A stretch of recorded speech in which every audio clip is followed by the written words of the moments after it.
भटको ना, भटकना नहीं है, भटक बिंदु पानी में डूब के मर गए।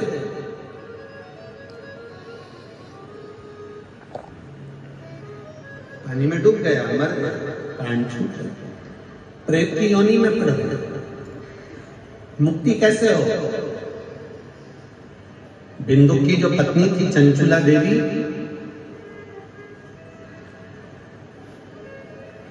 लोग कहते हैं, कई लोगों का प्रश्न होता है, नारी अगर विधवा हो जाए, बेदव्य हो जाए, मान लो कोई नारी का पति चले जाए, तो क्या नारी पशुपति व्रत कर सकती है? तो क्या नारी 16 सोमवार कर सकती है? तो क्या नारी हरतालिका तीज का व्रत कर सकती है? तो क्या नारी सोमवार का व्रत कर सकती है? पहले तो कोई पुराण लेकर आओ जिस पुराण में लिखा है कि पति के जाने के बाद नारी व्रत नहीं कर सकती है।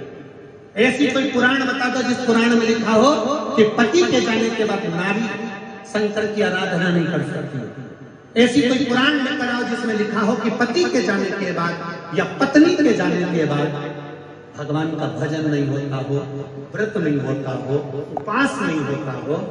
कोई पुराण में ऐसा नहीं लिखा कि पति के जाने के बाद नारी भगवान का भजन छोड़ दे। ये चंचुला देवी का चरित्र कह रहा है कि बिंदु के जाने के बाद चंचुला देवी काशी में दर्शन करने गए और काशी के दर्शन का जो पुण्य चंचुला को मिला, शिव के धाम चली गई, शिव के धाम चली गई चंचुला।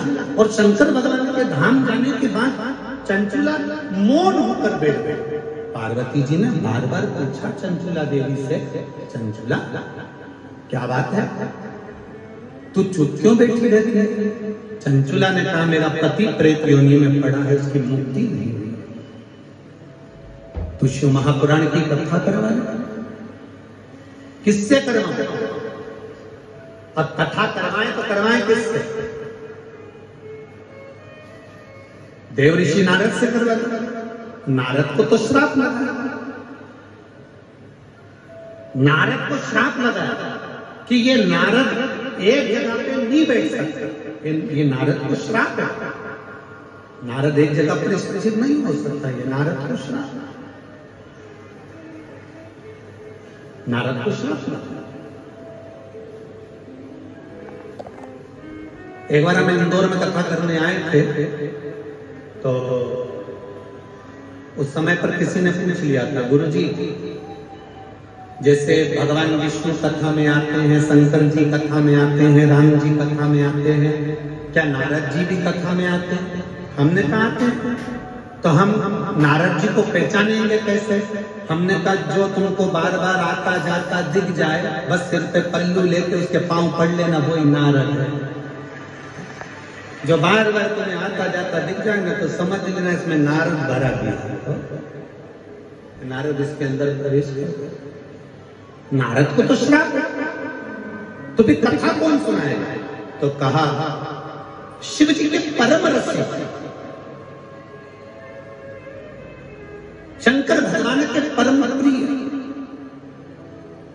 जिन्हें व्यर्थ की बातों से कोई मतलब ही नहीं होता।